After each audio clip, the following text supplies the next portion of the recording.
I pressed my back against the hallway wall, my heart hammering so hard I thought they might hear it through the door. My son's voice drifted through the crack. But what if she fights it? And then her voice, that sweet, syrupy voice I'd been fooled by for 8 months. She won't even know what's happening until it's too late. Trust me, Michael. After the wedding, we file the paperwork, get a doctor to testify she's losing it, and boom, we have control of everything. The house, the accounts, all of it. I didn't breathe. I didn't move. I just stood there in my own home listening to them plan to steal my life.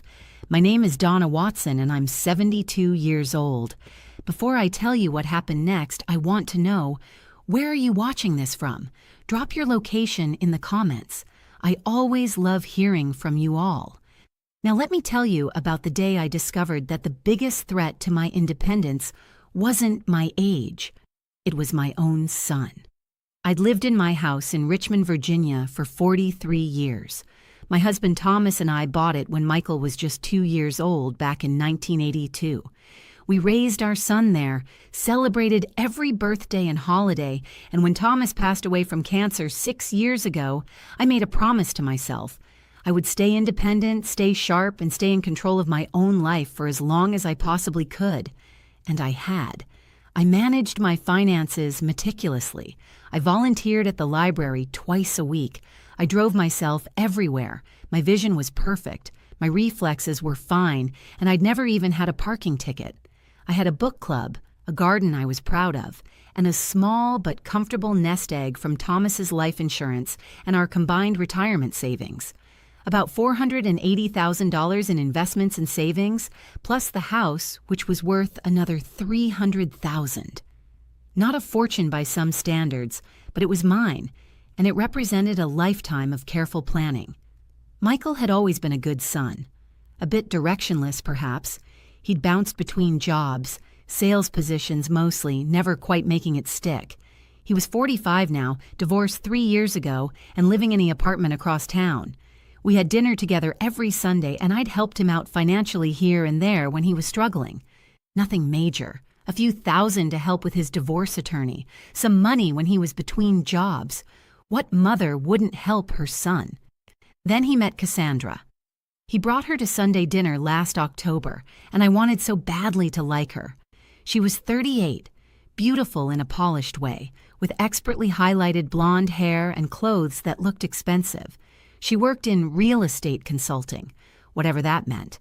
From the first moment, she was attentive to me, almost too attentive. She'd bring me small gifts, compliment my cooking, ask about my health with what seemed like genuine concern. "Donna, you're amazing for your age," she'd say, and I'd feel a little twist in my stomach at the phrasing. For your age. As if being 72 meant I should be drooling in a corner somewhere. Michael seemed happier than he'd been in years. He'd proposed after just 6 months, and while I thought it was rushed, I kept my concerns to myself. What right did I have to interfere? I'd raised him to make his own decisions, and he was clearly in love. The wedding was planned for June, just 3 months away from that March afternoon when my entire world shifted. I remember the day perfectly. It was a Tuesday. I'd been at the library all morning, sorting donations for the spring book sale. I came home around 2 in the afternoon, and Michael's car was in my driveway next to Cassandra's white BMW. I was pleased. They were supposed to come for dinner that evening, but an early visit was always welcome. I came in through the front door, calling out a hello. No answer. I set down my purse and heard voices from my study, the room that had been Thomas's office and was now where I managed all my paperwork and finances. The door was mostly closed, just open a crack. I was about to push it open when I heard Cassandra's voice, low and intense. "Michael, we've been over this. She's got nearly $800,000 in total assets. The longer we wait, the more chance she has to do something stupid with it." I froze. "I know, but she's sharp, Cass. She's not going to just hand over power of attorney. She won't have a choice." Cassandra's voice was cold, businesslike. Nothing like the warm, caring tone she used with me. "We wait until after the wedding. That's important. It looks better, shows you're stable, settled. Then we start the process. We find a doctor who'll testify that she's showing signs of cognitive decline. There are doctors who'll do it if you pay them enough. A few missed appointments, some confusion about medications. It's not hard to document. My hand went to my mouth. I thought I might be sick. But Mom doesn't take any medications, and she's never confused. Doesn't matter, Cassandra said dismissively. We create the narrative. You start expressing concern to people, the neighbors, her friends at the library. Mom seems to be forgetting things lately. I'm worried about her driving. Plant the seeds. Then when we file for guardianship and power of attorney, everyone will already believe something's wrong with her. Guardianship? Michael's voice cracked slightly. That seems extreme. It's necessary if we want full control. With guardianship, we make all her decisions. Where she lives, how her money is spent, everything. We can sell this house, liquidate her investments, and finally have the capital to start living the way we should be living. You deserve this, baby.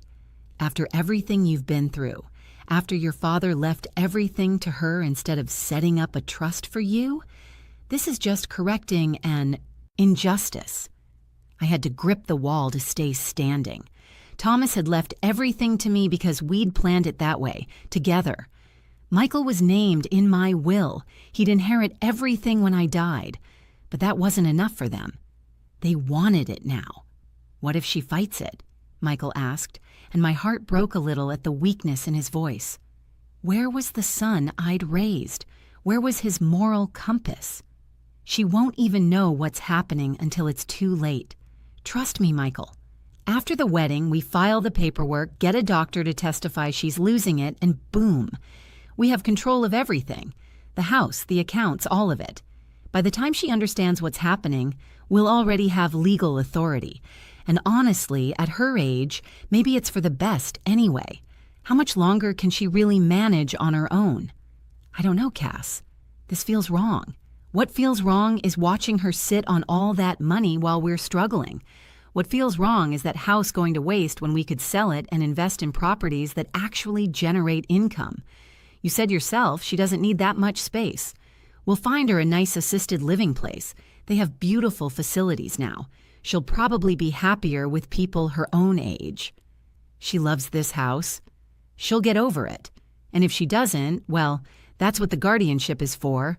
Once we have it, what she wants doesn't legally matter anymore. The casual cruelty of it sucked the air from my lungs. I heard papers rustling. I've already researched the process, Cassandra continued. We file in circuit court. It takes about 60 to 90 days. We'll need medical evidence, testimony about her declining capacity, proof that she can't manage her affairs. I've got a lawyer friend who specializes in this. He'll handle everything. The filing fee is only $25. Can you believe that? $25 to get control of $800,000. When do we start? Right after the wedding. June 15th. We'll give it a week or two, then begin expressing concerns. By August, we file. By October, we're in control. By Christmas, we're living in a house we actually own, not one we're waiting to inherit. I don't know how long I stood there after they finished talking. I heard them leave the study, heard them in the kitchen, heard Cassandra's fake cheerful voice calling out, "Donna, are you home?" I couldn't answer. I couldn't face them. I slipped into the downstairs bathroom and locked the door, texting Michael that I was feeling unwell and would have to cancel dinner.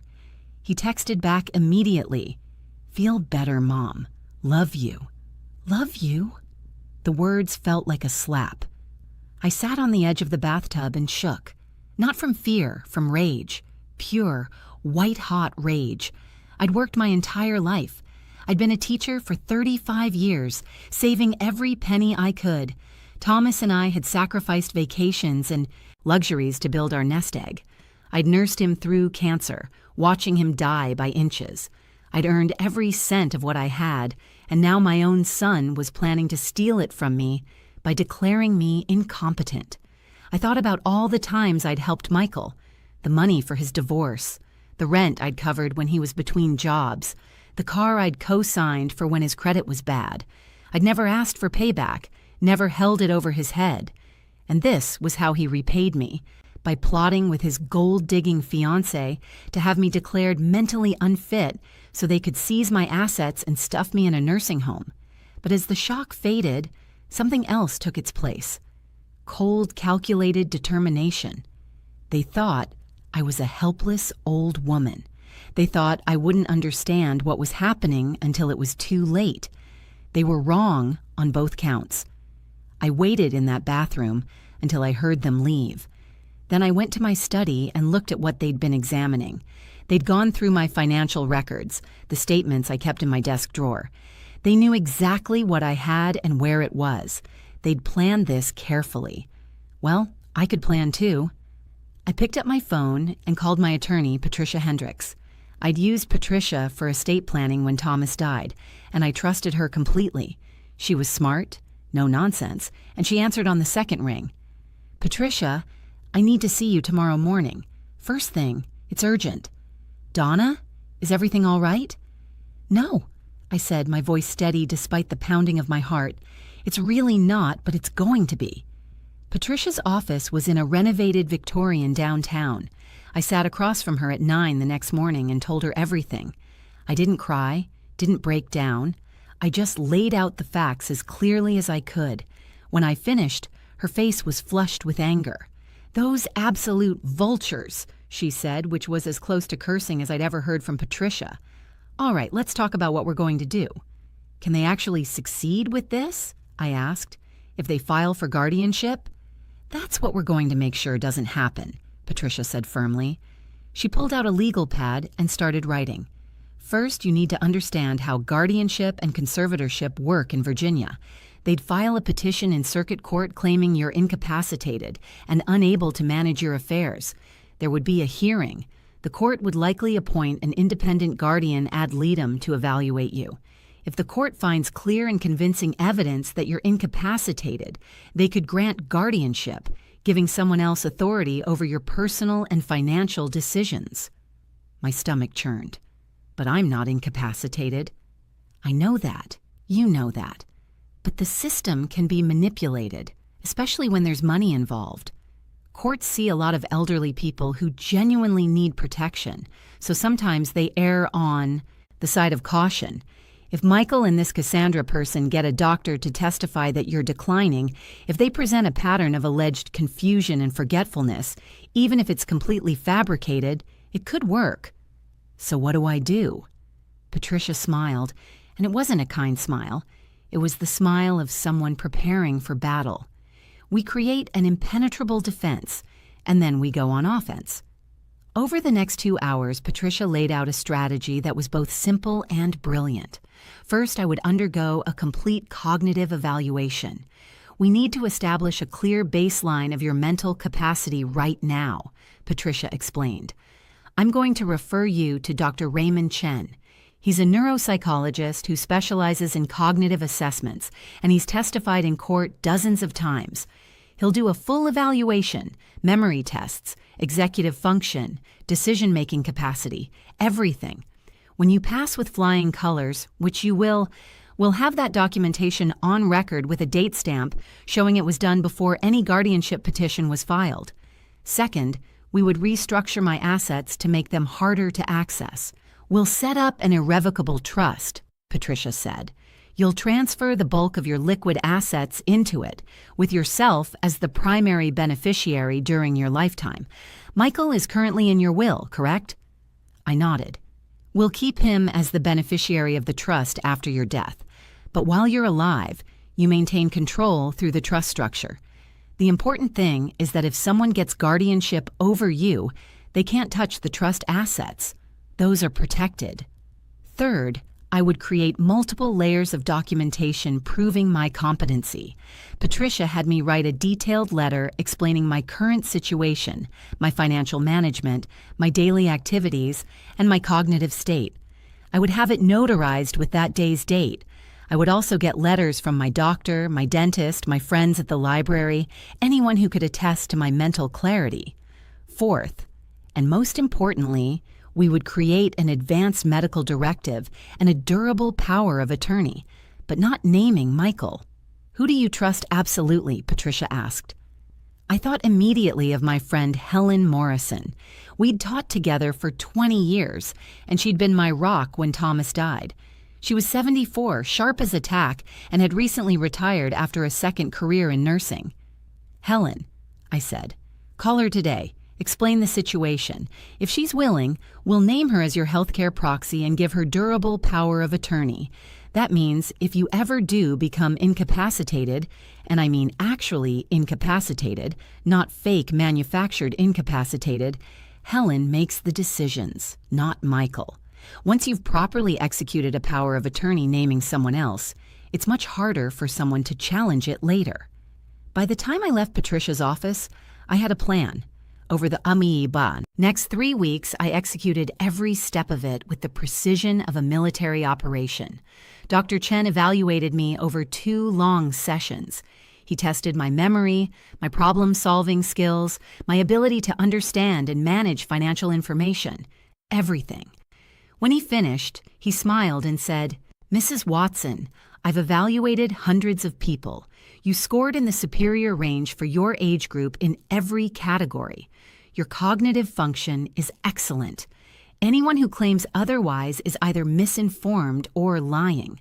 I had his written report signed and notarized within 3 days. I met with Helen and explained everything.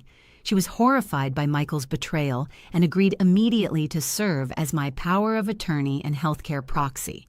We signed the paperwork in Patricia's office with 2 witnesses and a notary. It was legally airtight. I reorganized my finances, moving $400,000 into an irrevocable trust with Helen as the trustee and myself as the primary beneficiary. I kept about $80,000 in accessible accounts for my regular expenses, along with the house. Even if someone did get guardianship over me, which I was determined to prevent, they wouldn't be able to touch the trust. I got letters from Dr. Marshall, my physician of 15 years, attesting to my good health and mental clarity. I got a letter from Sarah Chen, the head librarian, talking about my organizational skills and reliability. I documented everything, every bill I paid, every decision I made, every activity I participated in. I created a paper trail that screamed competence, and I waited. Michael called me several times during those 3 weeks, cheerful and chatty, asking how I was feeling, talking about wedding plans. Each time I kept my voice steady and warm, even though every word felt like acid on my tongue. I played the role of the loving, slightly scattered elderly mother. I mentioned forgetting where I'd put my reading glasses once. They were on top of my head, a normal human mistake, not evidence of dementia. I asked Michael to help me with something on my computer that I actually knew perfectly well how to do myself. I planted little seeds that they could use later, letting them think their plan was working. The wedding was beautiful. I won't lie about that. It was at a historic estate outside Richmond with 200 guests and everything perfectly coordinated in shades of cream and gold. Cassandra looked stunning. Michael looked happy. And I sat in the front row, smiling and taking pictures, knowing exactly what they were planning. At the reception, Cassandra came over and hugged me. "I'm so glad you're officially my family now, Donna," she said, her voice dripping with false warmth. "Me too, dear," I said and raised my champagne glass. "To family." 3 months later, in early September, it happened. Michael called me on a Wednesday morning. "Mom, can Cassandra and I come over this afternoon? There's something we need to discuss with you." "Of course, sweetheart," I said. "I'll make coffee." They arrived at 2 o'clock. I answered the door with a smile, and we sat in my living room, the room where I'd raised Michael, where Thomas and I had celebrated Christmas mornings, where generations of memories lived in every corner. They were planning to sell it all.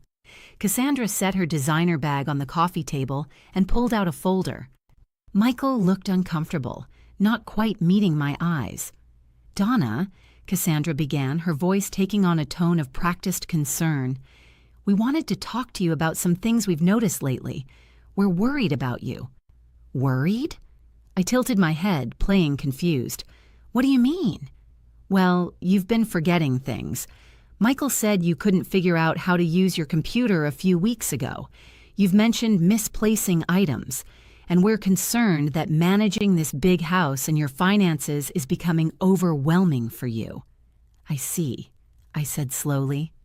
Michael finally spoke up, his voice strained.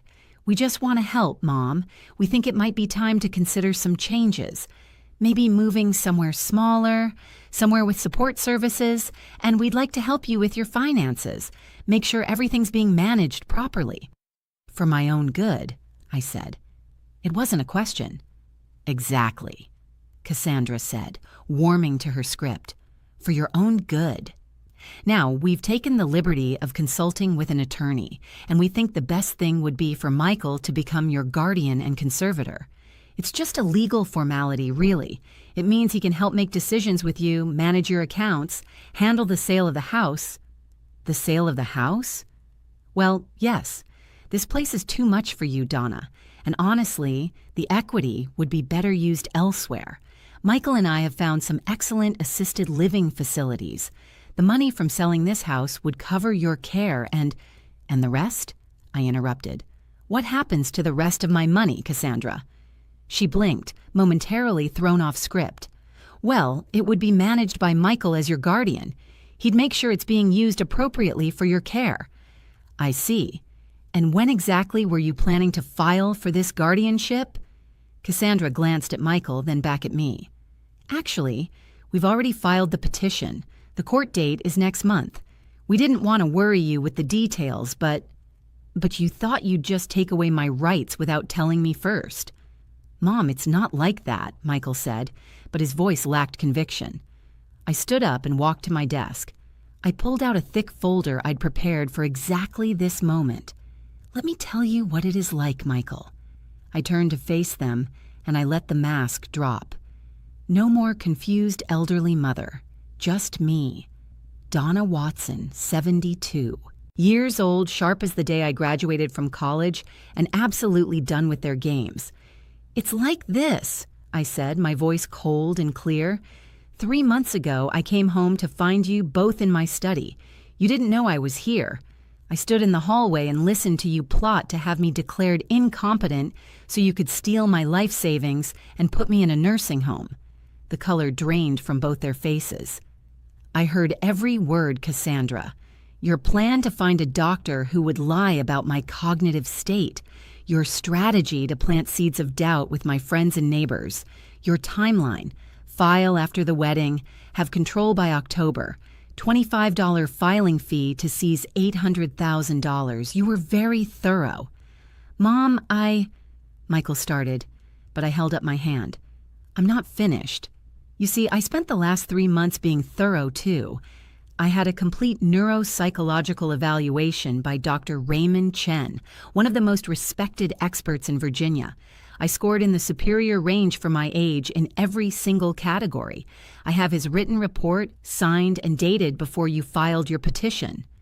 I pulled out the first document and set it on the coffee table. "I created an irrevocable trust and moved the majority of my assets into it. Even if you somehow managed to get guardianship over me, which you won't, you wouldn't be able to touch that money. It's protected, and I remain the primary beneficiary." I pulled out the trust documents and added them to the pile.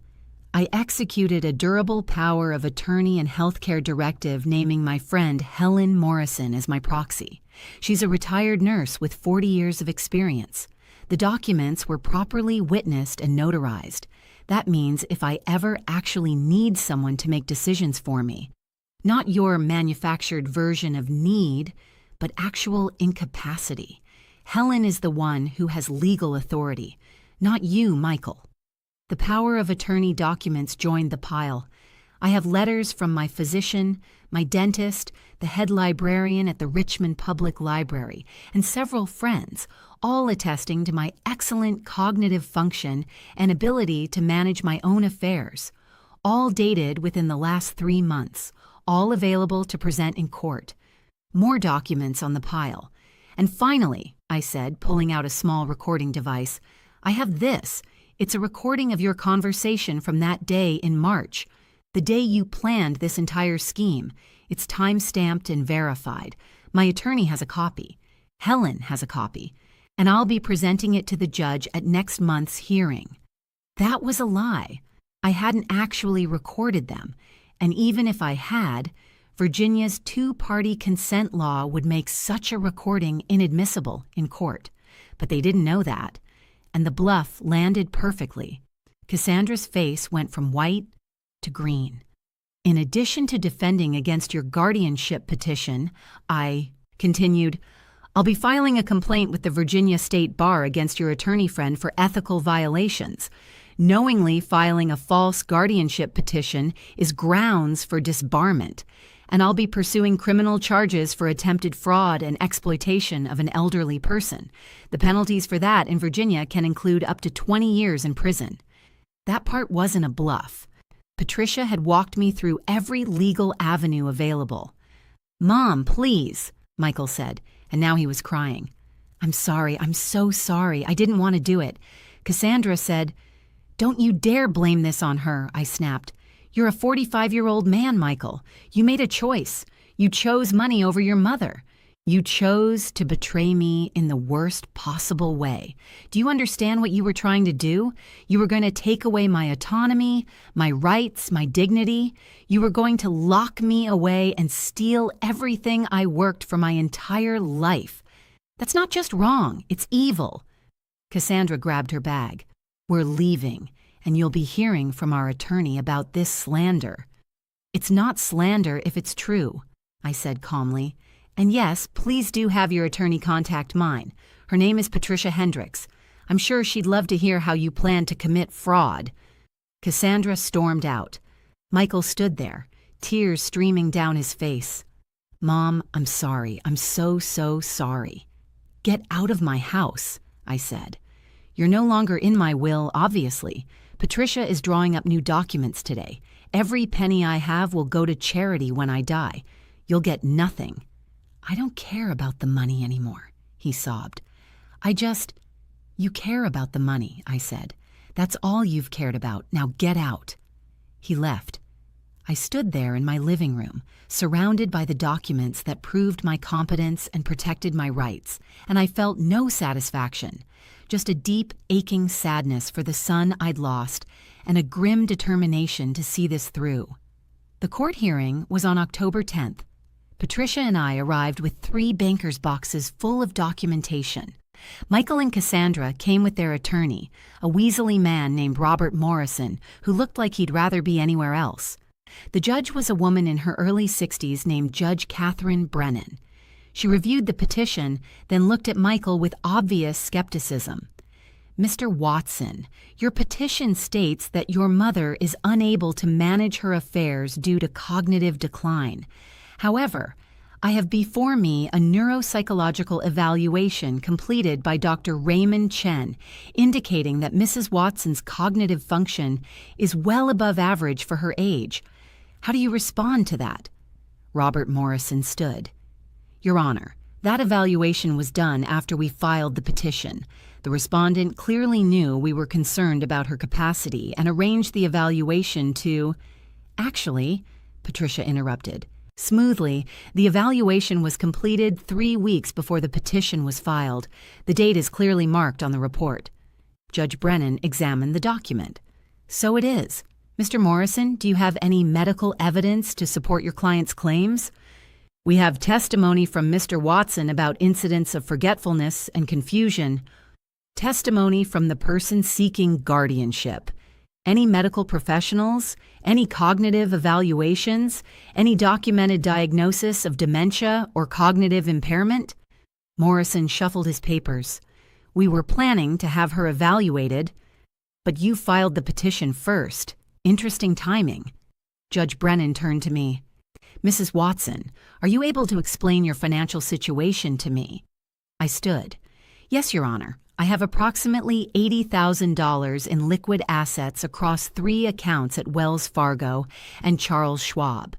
I have an additional $400,000 in an irrevocable trust established in April of this year, with myself as the primary beneficiary and my friend Helen Morrison as trustee. I own my home outright, valued at approximately $300,000. I have no debt. My monthly expenses average about $3,200, which is easily covered by my pension and Social Security income of approximately $4,800 per month. I manage all of my own finances, pay my bills on time, and have never missed a payment or overdrafted an account. I rattled off every number from memory, precisely and confidently. Judge Brennan raised her eyebrows, impressed. "And you set up this trust yourself?" "With the help of my attorney, Ms. Hendricks, yes. I made the decision to protect my assets after I learned that my son and his wife were planning to seek guardianship not out of concern for my welfare, but in order to gain control of my financial resources." "That's a serious allegation." "I can prove it, Your Honor." Patricia handed up copies of the documents I'd prepared, including detailed notes about the conversation I'd overheard. Mrs. Watson overheard her son and daughter-in-law discussing their plan to have her declared incompetent so they could access her money. She took immediate and appropriate action to protect herself. Judge Brennan read through the documents, her expression growing colder by the minute. She looked at Michael. "Mr. Watson, is it true that you and your wife discussed contesting your mother's mental capacity in order to gain control of her assets?" Michael, to his credit, didn't lie. "Yes, Your Honor, but I wasn't thinking clearly. I was wrong. I'm so sorry." "Sorry doesn't cut it in my courtroom, Mr. Watson. Do you understand that filing a false guardianship petition is a serious matter? That it wastes court resources and, more importantly, attempts to strip a competent person of their fundamental rights?" "Yes, Your Honor." Judge Brennan closed the file with a sharp snap. "The petition for guardianship is denied. Furthermore, I am referring this matter to the Virginia State Bar for investigation into Mr. Morrison's conduct in filing this petition without adequate medical evidence. Mrs. Watson, you are clearly more than capable of managing your own affairs, and I commend you for taking such thorough steps to protect yourself. This case is dismissed." She banged her gavel, and it was over. Outside the courtroom, Patricia hugged me. "You did it, Donna. You won." I had won, but it didn't feel the way I'd imagined it would. I changed my will the next day. Everything goes to charity now: the Richmond Public Library, the Alzheimer's Association, and a scholarship fund at Virginia Commonwealth University for students from low-income families. Michael will get nothing. He's tried to reach out several times. Emails, phone calls, letters of apology. I don't respond. Some betrayals are too deep to forgive, and this was one of them. He chose to see me as an obstacle to wealth rather than as a human being. He chose to try to rob me of my dignity, my autonomy, and my rights. There's no coming back from that. Cassandra filed for divorce 6 months after the hearing. Apparently, without access to my money, Michael wasn't quite as attractive a prospect. Last I heard, he moved to North Carolina for a job. I hope he's learned something from this experience. But that's no longer my concern. I'm still in my house. I still volunteer at the library twice a week. Helen and I have dinner every Wednesday, and she remains my power of attorney just in case I ever actually need her to step in. But for now, at 72, I'm managing just fine. If there's anything I want you to take away from this, it's this. Don't ever let anyone make you feel like your age means you're incompetent. Stay sharp, stay informed, and protect yourself. If something feels wrong, trust your instincts. And if someone tries to take away your rights, fight back with everything you've got.